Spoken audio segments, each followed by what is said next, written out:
here's the thing that I would tell you. Listen to this. The way the market is going, okay?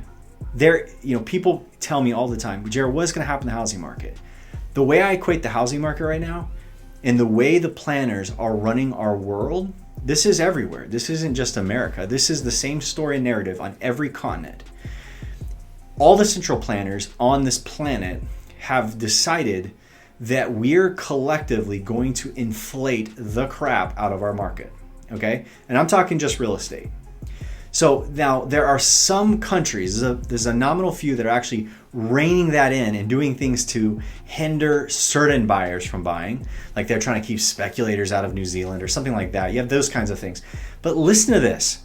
In Central Florida and any of these marketplaces in the US, you have, the marketplace, I kind of equate it to a car. And this car is running down the road. And things happen, right? There was drama that caused the engine to kind of get beat up. But the way the planners are working on this is while there's like issues, right? Underlying issues, 10 million people still out of jobs, and there's got to be economic woes and people that don't have the same income structures that they had pre-COVID. With all the stimulus is buoying things, but like think of it this way. The car had like one of those refueling jets that flies over the car and kind of they drop it down an engine and they take the old engine out. This car is still going 150 down the freeway, and it's starting to clang, and the engine's starting to sputter, and the planner's got the pedal down on the floor. The government's got the pedal. The Fed Reserve Chair, he's got the pedal down, and the pedal's going to stay down. Okay, and everything that they can do is going to keep that car down on 150. And even while it's going, when the engine started to ping and bang, that mid-flight engine the mid-flight plane flew over the car, pulled the engine out, put a new one in, right? And now that one's overheating now, and it's like pinging and banging, but it's still going down the road, and nobody there's no pit stops. There's no natural rejuvenation of the car. And the road always ends eventually, right? But there's no end in sight right now, okay? And so if you imagine the way, this analogy, there's no intention of, and there's no marketplace changes in sight over and above what's already happening. So what I'm saying is it's going to get hotter, okay? If you're watching videos that say it's going to crash, I'm telling you the opposite. Okay? And if I could have a narrative that would be like, that's that awesome, a lot of that's sensational to draw eyeballs, I would say it. But the reality is, the people that are in extreme delinquency, the people that are having economic woes with their homes, all those houses are staying under wraps. Easy money is still coming out of the government. Stimulus 3, Stimulus 4, the rest of the plans are being made to pour capital back into the economy. And what I fear the most is that, number one, you do not need to sit on the sideline. It's a dangerous place. As much as it is brain damage to try and buy a house in this market, you need to try. As much as I know you're going to feel like, I hate the house. It's not what I want. It's tiresome.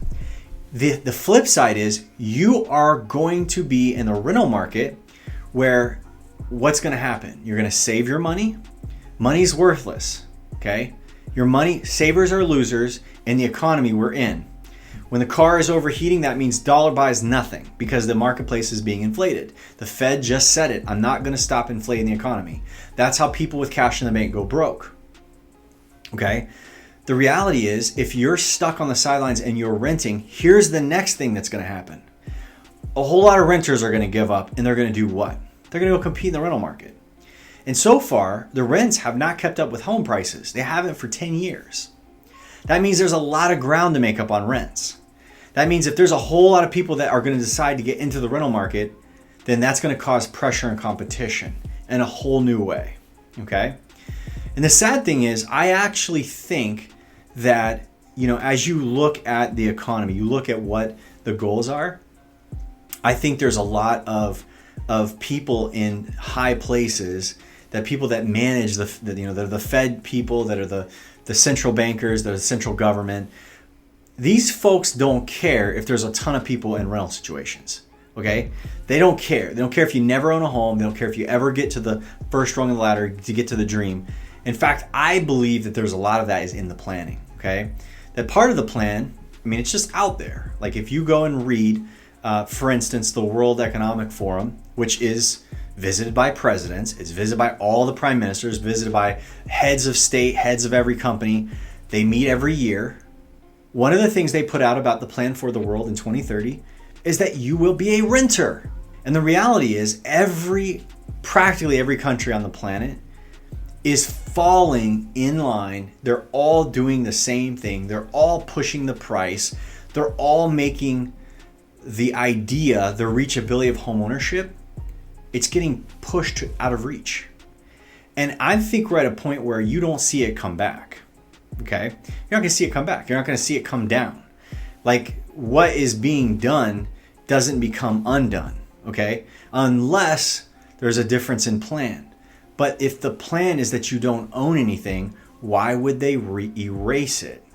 Why would it come down? So the point is, being an owner, you have the ability to be on the ride. Okay? If you don't own anything, you're in trouble. And that means if you go to sell something, think about what you're gonna do with the cash. Because you don't want to be in cash. Cash is a bad idea right now. But anyways, that's my take on the marketplace. But stay tuned. I got some exciting updates, particularly about where the market is going. Where's the economy? Where's the supply chain? Why is the supply chain getting squeezed? Who's buying all the real estate? And I think you're going to be interested to know that the people that are buying it aren't going to be selling it anytime soon. Which means if you don't get in, the time for you to get into the marketplace is fleeting. And if you can't get in it, you can't move up within it. Okay? That's just a fact. So I wish it was a more exciting update. I think it is exciting from the aspect that if you are going to have the emotional juice to get in, it's going to be good for you in the long run. But it's going to take some stones. It's going to take a smart agent. It's going to take a broker that knows what they're doing. And I'm messing around about that, but it's true. Like new agents in today's market are getting squeezed. Home buyers that think they can do it without an agent are definitely being let down consistently.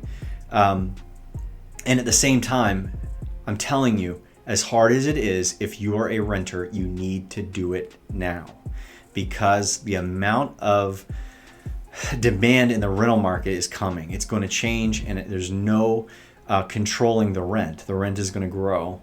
It's going to climb. It's overdue. And I fear that once the market freezes you out, I don't know that you're coming back. That's it. That's my exciting update.